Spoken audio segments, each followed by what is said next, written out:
Can Aadujeevitham or The Goat Life finally take Malayalam cinema to the global stage? Maybe it can. Let's talk about it. Hello guys, I'm Nona the trailer for the much awaited The Goat Life or Aadujeevitham is finally out and the film is releasing on 28th March. And I'm pretty excited because knowing all the struggles they went through, it's been a decade long journey. And even when they started making, COVID hit and how they had to go through it to finally make this film. So that makes it pretty special. And coincidentally, the filmmakers went through what the character in the film goes through. How often does that happen? But all of this makes me wonder, will this take Malayalam cinema to the next level? And what is that next level? I've talked about in my previous videos how great Malayalam cinema is and how it got a boost due to the pandemic and the OTT platforms. But still, Malayalam cinema has not made a mark pan-India. They haven't been able to attain that milestone. That doesn't take away anything from them. They're widely popular on OTT platforms, highly regarded in the cinephile culture, and they have tried to get to that pan-India reach. If not pan-India, the films have worked really well in the other southern states. 2018 did really well. It became the highest grossing Malayalam film ever. Then Janagana Mana did really well in Telugu states. And actually I had high hopes from Brahmayugam. I thought we'll definitely get some attention pan-India, but I don't know what happened. But comparing that to the other southern industries, they've really made a mark pan-India. The biggest one being Telugu, with Rajamouli's Bahubali, RRR, which actually went global, then Pushpa, Salar, then Kannada cinema with 2Ks, the KGF franchise and Kantara.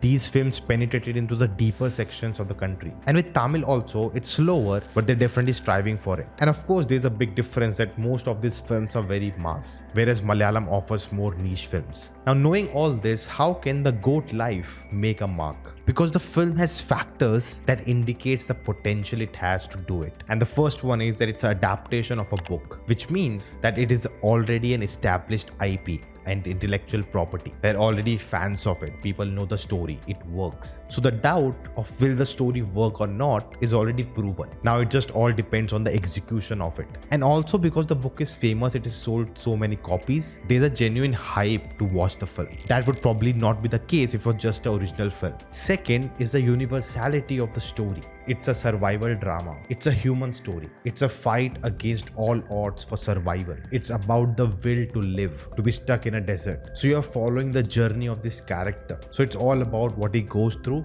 or will he survive or not. And in all of this, you don't need anything extra. No cultural aspects, no nuances. All these things can be present, but you don't need to know them exactly to understand the film. There's no cultural context you'll be missing. And that makes the film very universal. It's all about the human spirit, the perseverance, and we all can relate to that. And also considering that we'll be following a journey of a single man through the desert, you expect very few dialogues. Thus, it's more of a visual experience, making it more easy to consume. The third is the brand of Prithviraj Sukumaran. He is the leading man of the film. He's on the front of this from the start 10 years ago, and he has grown over the making of this film. It's his passion project too. And what comes handy for him is the brand he has created for himself, the expansion he had in other film industries and to make a mark there. That makes a name for you for different type of viewers around the country. You're no more an unknown face. You have a wider reach and appeal. And with Salar, that has definitely gone way up. And we're also gonna get a Hindi film, a big action film where he's playing the main villain. He has made a presence for himself and he's known for his deep voice. So that will also help this film. Number 4 is the scale of this film. Now it is said, only the big budget films will work in the theaters. All other films are for OTT.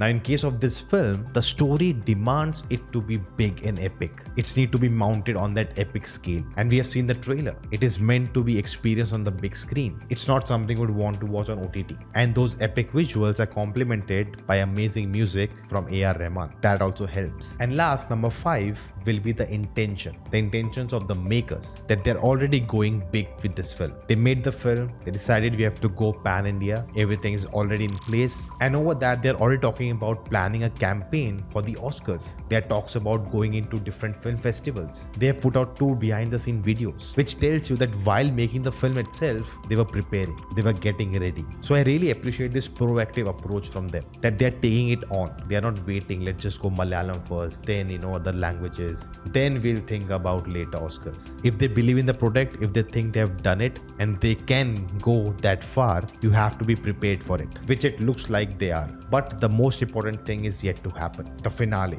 What really matters? The audience reception. How do they respond to the film? And if they hit that out of the park, the plan is in action. They are going big. Now, The Goat Life is definitely one of my most anticipated film of the year, and in this video I talk about the other films I'm really looking forward to in 2024. What do you think? Will this film make it? Let me know in the comments below, and I will see you next time.